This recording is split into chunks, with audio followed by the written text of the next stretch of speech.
Are dynasties good for the league? Are dynasties good for the NBA? We have the Warriors right now progressing to be a dynasty. We obviously saw the Bulls in the mid-90s before you guys came up, but like, are those super teams that have long extended runs of championships, is that good for basketball and good for the league? Yeah, I mean, yeah, it's always dynasties. But when you can predict both teams, that's when it's like, wait, come on. Yeah. You know, when you can predict both teams for the next 3 years, that's when you have the problem. Cool. Like, we knew Bulls was going to make it. We didn't know who they were going to play. Right.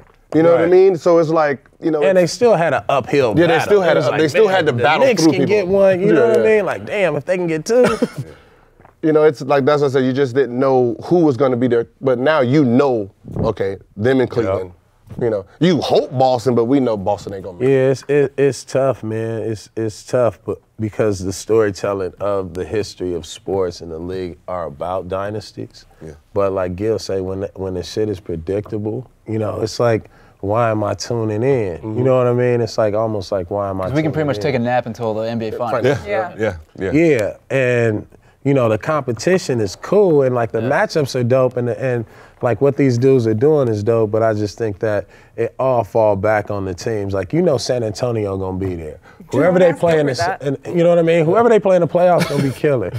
You know what I mean? It's gonna be a good series. You know, San Antonio got a chance of winning. Boston, but Golden State is just so far superior. You know what I mean? They so far superior, and the teams that's supposed to match up against them, OKC. You know what I mean? Teams like that, the Clippers, they not like, they not living up to the hype. Yeah.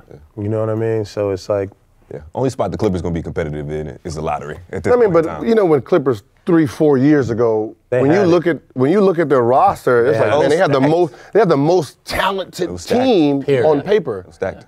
But you know, they just couldn't get it together. You know, but that happens. Yeah, but they were a 50-win team with Chris Paul for the past 6 seasons. I know, but they couldn't click. They didn't have that guy. Yeah, they didn't have that guy. And when they got Paul, it was like it was older. Really, Paul was older. So we didn't have that guy. We always hear about that is like opposing players who look at another team like they don't have that dog, that guy that's just gonna go out there. And they didn't have a go-to guy. Right. Yeah. So do you talk about that on the court? It's like they ain't got no killers on that team, so it's nothing there. No, you don't even talk about it. You know, like they didn't have someone that was gonna take them, that last 5-minute guy. Yeah. That guy who's gonna take it up. But you know, if Chris Paul is, you know, at 6 foot, you know, he a point guard. You know what I mean? That's a lot of responsibility. Now he has small. Yeah. Now he has to try to get every single person the ball and try to. It was just too difficult for him. Yeah. You know, it's like they're gonna just trap him, pick him up full court, especially when you play like the Grizzlies. Yeah. Tony Allen, they're deep. Just pick him up full court so he has no energy for the fourth quarter. Or for game 6, game 7, they wearing him down. You know what I mean? But if they got that dude, you can just throw the ball to on the wing and be like, all right, if you don't double team him, you know what I mean? He gonna be a problem. And that's the dude that I felt the Clippers like never really had, because you got Blake, you got DeAndre, they gonna get buckets in the clutch, but you need somebody that's like, oh shit, like, oh man, we gotta get over here. And that's why Cleveland was struggling at the beginning, because Kyrie was that guy at the end. Yeah. That was the guy, like LeBron say, oh, do your thing. Yeah. The more you score, it opens me up a little bit more. Absolutely. You know, so when he leaves, and like, why are they struggling?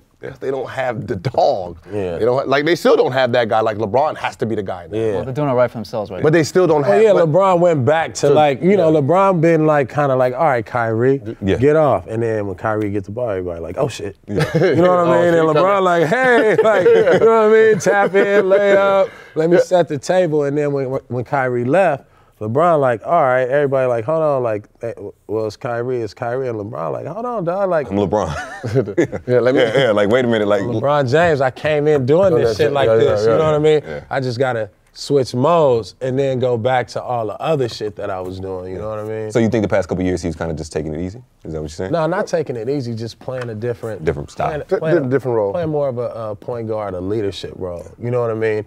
And letting the stars and letting the dudes kind of like, let them shine. You feel what I'm saying? For sure.